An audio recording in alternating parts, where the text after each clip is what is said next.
యెషయా గ్రంథము 63వ అధ్యాయం. యెషయా గ్రంథము 63వ అధ్యాయము 15వ వచనం నుండి మనం చదువుకున్నట్లయితే, ఐజయా చాప్టర్ 63 వర్స్ 15. పరము నుండి చూడుము, మహిమోన్నతమైన నీ పరిశుద్ధ నివాస స్థలము నుండి దృష్టించుము. నీ ఆసక్తి ఏది? నీ శౌర్యకార్యములేవి? నా ఎడలు నీకున్న జాలియు నీ వాత్సల్యతయు అణిగిపోయేనే.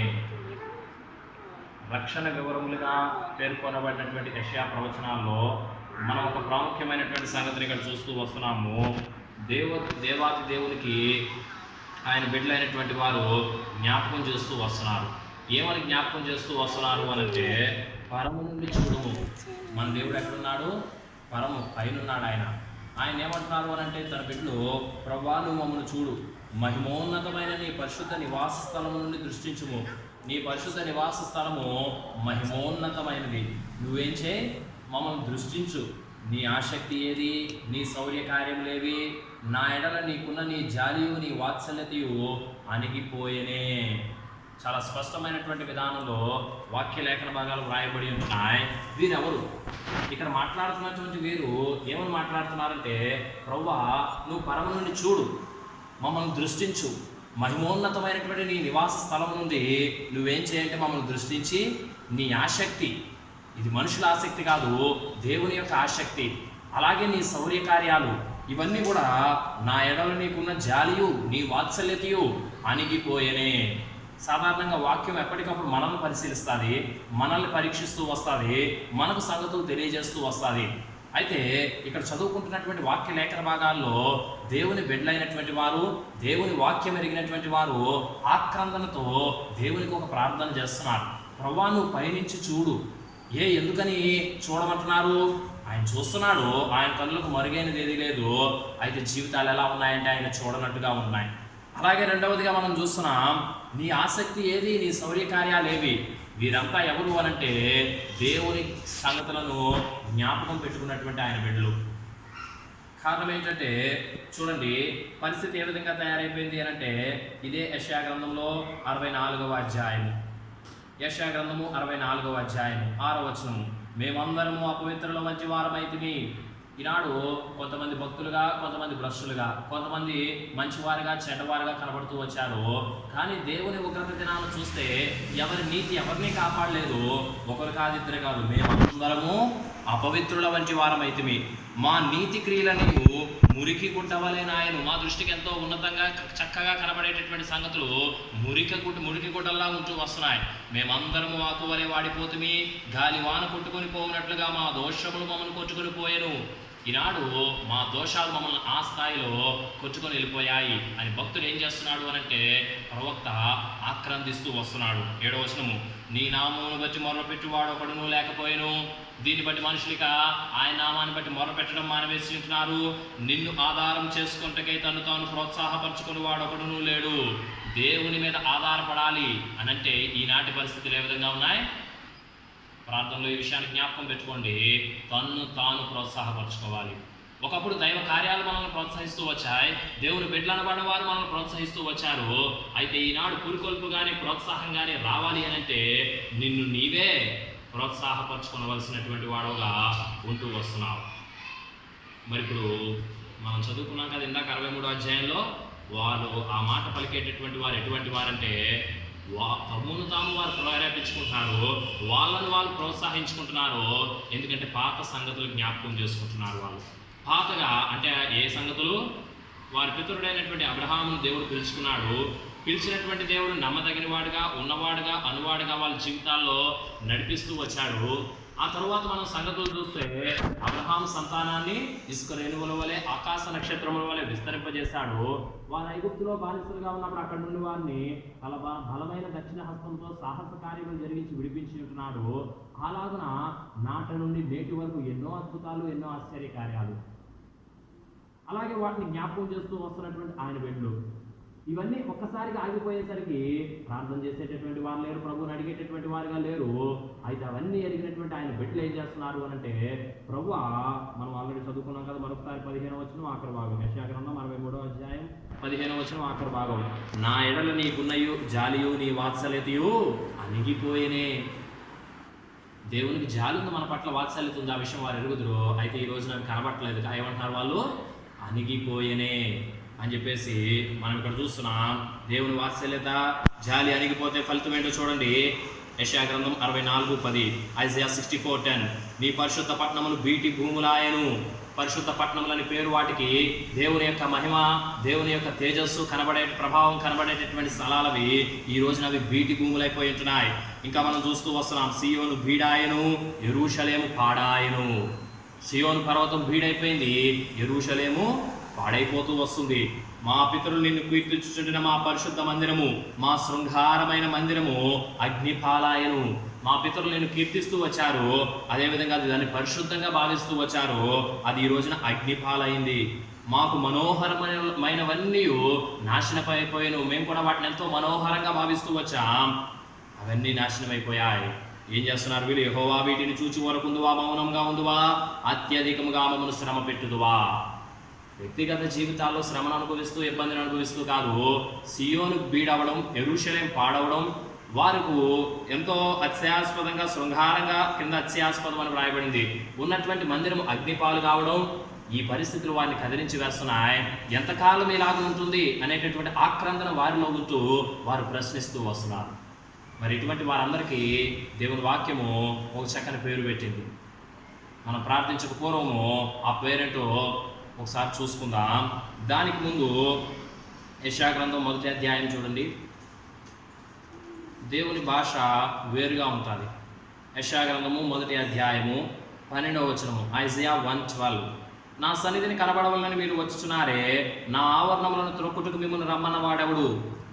యెషయా ప్రవక్త మాట్లాడుతూ వస్తున్నాడు. ఇక్కడ దేవుని సన్నిధిని కనబడాలి అని వస్తున్నటువంటి వారు, దేవుడే రమ్మన్నాడు. అయితే నా ఆలయములను మిమ్మను త్రొక్కుటకు, నా ఆవరణములను త్రొక్కుటకు మిమ్మల్ని రమ్మన్న వాడెవడు? ఈనాడు చాలామంది లోకంలో క్రైస్తవులు కూడా తలస్తూ వస్తారు, యేసు ప్రభు అందరినీ తన వద్దకు పిలుస్తూ వస్తున్నాడు అని చెప్పేసి, అందరినీ రమ్మంటున్నాడు అని చెప్పేసి. అయితే ఇక్కడ మనం చాలా స్పష్టంగా చూస్తూ వస్తున్నాం, మిమ్మల్ని రమ్మన్నవాడెవడు అని దేవుని వాక్యం ప్రశ్నిస్తుంది. నిజంగా మనకు ఆహ్వానం ఉందా దైవ సన్నిధికి రావడానికి? చూడండి, ఒకవేళ ఆహ్వానం లేకపోతే 13వ వచనము, మీ నైవేద్యము వ్యర్థము. కొంతమంది ఏదో దేవుని సన్నిధిని తీసుకొస్తున్నారు, ఆయన ఆహ్వానం కనుక లేకపోతే మనం తీసుకొచ్చే నైవేద్యం వ్యర్థము, దాన్ని ఇక్కడ తేకుడి. ఆయన ఇంకేమంటున్నాడు? 13వ వచనం ఆఖరి భాగం, పాపుల గుంపు కూడిన ఉత్సవ సమాజం నేను వచ్చజాలను. This is the congregation of saints అంటున్నారు చాలామంది. ఇది పరిశుద్ధ సమాజము, పరిశుద్ధుల సమాజము, లేకపోతే పరిశుద్ధ సమాజ కూడికలు అని అంటున్నారు. అయితే దేవునికి అదే విధంగా కనబడుతుందో చాలా ప్రాముఖ్యమైనది. మన కంటికి ఏ విధంగా కనబడుతుందో అన్నది కాదు. పాపుల గుంపు కూడిన ఉత్సవ సమాజం, ఏదో ఉత్సవం చేసుకుంటూ వస్తున్నారు, ఆనందిస్తూ వస్తున్నారు. 14వ వచనం, మీ అమావాస్య ఉత్సవములు, నియామక కాలములు నాకు హేములు, అవి నాకు బాధకరములు, వాటిని సహింపలేక విసికి ఉన్నాను. ఇవన్నీ నాకు బాధకరములు అయిపోయాయి, ఎందుకంటే నేను మిమ్మల్ని పిలవలేదు, మీలో ఉండవలసినటువంటి లక్షణాలు లేవు, కాబట్టి అవన్నీ నాకు ఎలాగున్నాయి? మీరు నా సన్నిధిలో చేరటము, ఇవన్నీ చేయటం నాకు బాధకరములై ఉన్నాయి.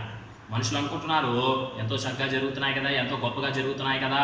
అయితే దేవుడు అంగీకరించే సంగతులు వేరు, మనుషులు అంగీకరించే సంగతులు వేరు. యెషయా గ్రంథం మొదటి, in the very first chapter of Isaiah only God reveal that who,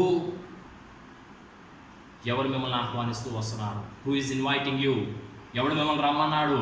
కారణం ఏంటి అంటే మీ బలులు, మీ నైవేద్యాలు, మీ నియామక కాలాలు, మీ యొక్క సమస్తమైన సందర్భాలు నాకు హేములుగా ఉంటున్నాయి. పాపుల గుంపులు అవి, ఉత్సవ సమాజం నేను ఓర్చుకోలేకపోతున్నాను, సహించుకోలేకపోతున్నాను. కాబట్టి ఏం చేస్తున్నాడంటే ఆయన 15వ వచనం, మీరు మీ చేతులు చాపునప్పుడు మిమ్మల్ని చూడక నా కన్నులు కప్పుకుందును. ఈరోజు శ్రమ వచ్చింది, ఇబ్బంది వచ్చింది, చేతులు చాస్తున్నారు, చూస్తున్నాడు కానీ చూడకుండా ఆయన ఏం చేస్తున్నాడు? చూడనట్టుగా కన్నులు కప్పుకుంటున్నాడు. మీరు బహుగా ప్రార్థన చేసినను నేను వినను. మీరు ఎంతో ప్రార్థన చేస్తూ వస్తున్నారు, అయినా కానీ నేను వినను. కారణం ఏంటంటే క్రింద ఉన్న జీవితంలో దేవుడు ఒప్పుకోనటువంటి సందర్భాలు. మరి దేవుడు ఆహ్వానం ఎవరికి ఉంది? ఎవరు ఆయన ఆహ్వానిస్తున్నారు? ఎవరు ఆయన ద్వారా ఆహ్వానింపబడుతున్నారు? ఎవరికి ఆహ్వానం లేదు అనే సంగతులు మనం చూడగలిగితే క్రొత్త నిబంధనలో 2 ప్రాముఖ్యమైనటువంటి ఆహ్వాన వచనాలు ఉన్నాయి. మత్తయి సువార్త 11వ అధ్యాయం 28వ వచనం, మాథ్యూ 11:28. మత్తయి సువార్త 11:28, ప్రయాసపడి భారం మోసుకుంటున్న సమస్త జనులారా నా యొద్దకు రండి, నేను మీకు విశ్రాంతి కలుగజేతును. ఇది చాలా ప్రాముఖ్యమైనటువంటి ఆహ్వాన వచనము. దేవుడు రమ్మంటున్నాడు. సమస్త జనులారా రండి అని ఆయన అనటం లేదు. ఆయన ఏం చెప్తున్నాడు? ప్రయాసతో భారము మోసేడి వారాలన్. ఈ లక్షణాలు నీకున్నాయా? ప్రభు యొక్క ఆహ్వానం నీకుంది.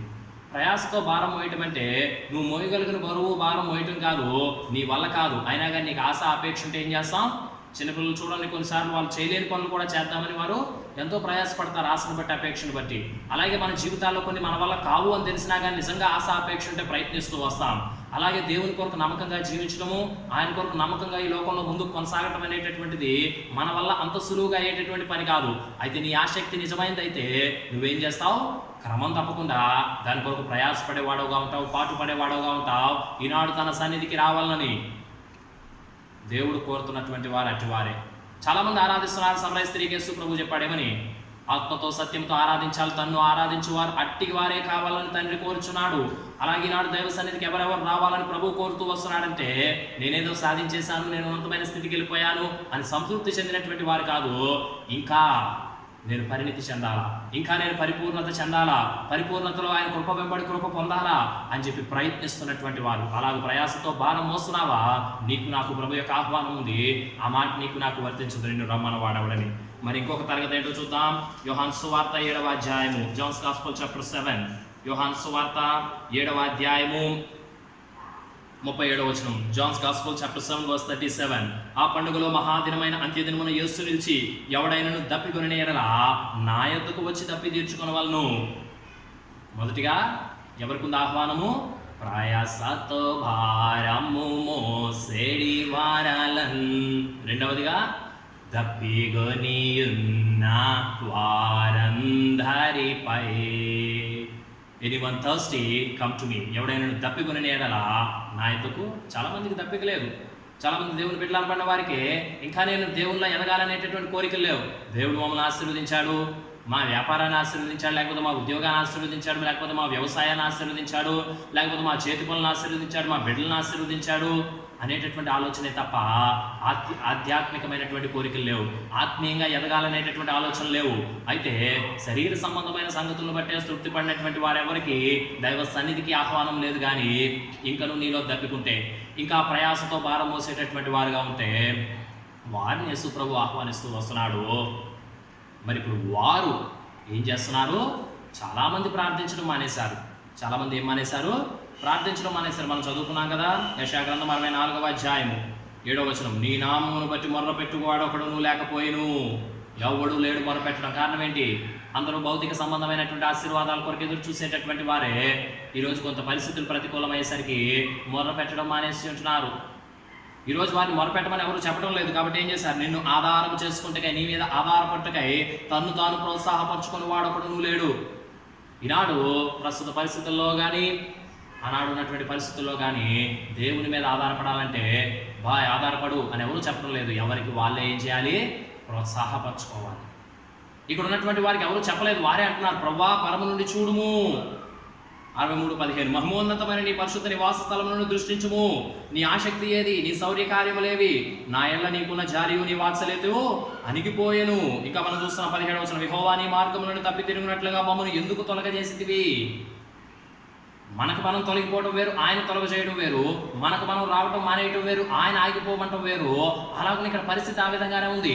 ప్రస్తుత కాలంలో మనం చూస్తున్నాం, ఒకవేళ వద్దాము అని అనుకున్నా రాలేని పరిస్థితి, చేద్దాము అనుకున్నా చేయలేని పరిస్థితి. ఆయనే తొలగ చేస్తూ వచ్చాడు.